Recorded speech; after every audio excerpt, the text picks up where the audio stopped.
सतनाम साखी साखी शिवोहम। जय श्री कृष्ण। जय जय बोलो एकादशी मैया की जय। प्रभु प्रेमियों, अज 11 नवंबर 2020 रमा एकादशी है।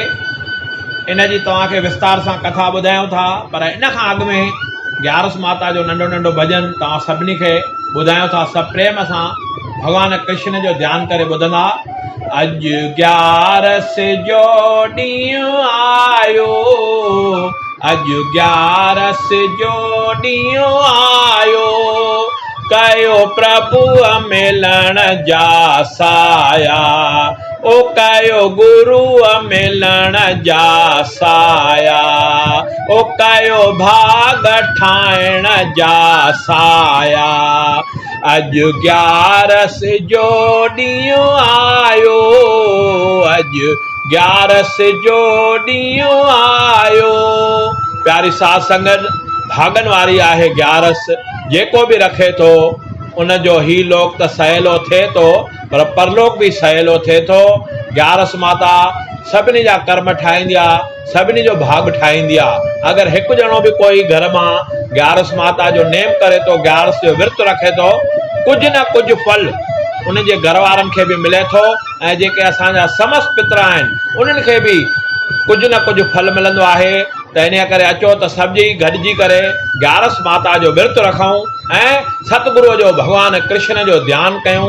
अचो त हींअर रमा एकादशी जी कथा छा आहे सभु ध्यान सां ॿुधूं, ऐं कथा ॿुधंदे गुरु महाराजनि जो, सतगुरनि जो ऐं भगवान जो ध्यान कंदा त तव्हांखे वधीक फल प्राप्त थींदो। सभई चओ जय श्री कृष्ण। रमा एकादशी हीअ एकादशी असू महीने जे कृष्ण पक्ष में घणे भाङे तारीख़ 23 या 24 थींदी आहे। हिन एकादशी जी कथा हेठियां रीत आहे, सभु विस्तार सां ॿुधंदा। मचकनी नाले हिकिड़ो राजा थी गुज़रियो आहे। हू श्री विष्णु भगवान जो भगत ऐं सत्यवादी हूंदो हो। हिन खे हिकु धीअ हुई जंहिंजो नालो चंद्रभागा हो। चंद्रभागा जो विवाह राजा चंद्रसेन जे पुत्र राजकुमार सोबन सां थियो। हिकु दफ़े सोबन रमा एकादशी जे ॾींहुं पंहिंजे सावरे घर अची करे मचकनीअ जे घर अची पहुतो। राजा मचकनी पंहिंजे प्रजा समेत हर कंहिं एकादशी जो वॾे प्रेम भाव सां विर्त रखंदो हो। चंद्रभागा खे बि अची डपु लॻो त मुंहिंजो पति अलाए विर्त रखी सघंदो या न। आख़िर सोबन पको पह कयो त मां एकादशी जो विर्त ज़रूरु रखंदुसि। जॾहिं सिजु लही वियो, राति थी, सोबन खे बुख अची ॾाढो हलाक कयो। हिन राति जो बुख वॻे प्राण त्याॻिया। वेचारी चंद्रभागा ॾाढा वालाप करण लॻी ऐं पतीअ जे विछोड़े में दुखी गुज़ारण लॻी।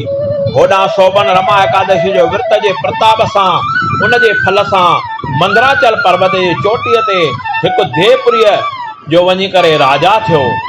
हिकु दफ़े राजा मचकनीअ जे नगर जो हिकु ब्राह्मण सोबन जे पुरीअ में वञी निकितो, जिते ॿिन्ही हिक ॿिए खे सुञाणे वरितो। विर्त ऐं पाण में हाल अहवाल ॾिनो ऐं वरितो। सोबन ब्राह्मण खे ॿुधायो त मूंखे हिन सुंदरपुरीअ जी राजाई रमा एकादशी जे विर्त रखण करे मिली आहे। इन ब्राह्मण समूरी ॻाल्हि वञी चंद्रभागा यानी कि हिन जे पत्नीअ सां कई।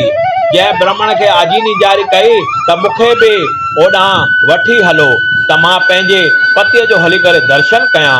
पोइ ब्राह्मण चंद्रभागा खे साण वठी महाराज सोबन वटि वठी आयो ऐं पाण में ॿई मिली ॾाढो ख़ुशि थिया ऐं अॻियां हली करे सुखी जीवन गुज़ारण लॻा। रमा एकादशी रखण करे सभु मनोकामनाऊं पूरियूं थियनि थियूं।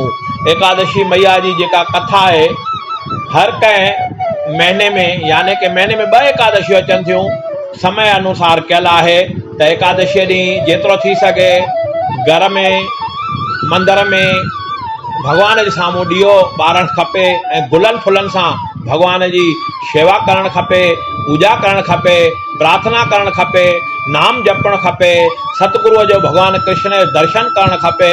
अगर असां ईअं कंदासीं त असांजी जेका भी मनोकामना उहा पूरी थींदी ऐं हिते बि सुखी गुज़ारींदासीं ऐं प्रभु परमात्मा जे दर ते बि वञी करे सुखी गुज़ारींदासीं। त अॼु रमा एकादशी जूं सॼी साध संगत खे लख लख करोड़ करोड़ वाधायूं। ओम सतनाम साखी, साखी शोहम। जय श्री कृष्ण, जय जय जय।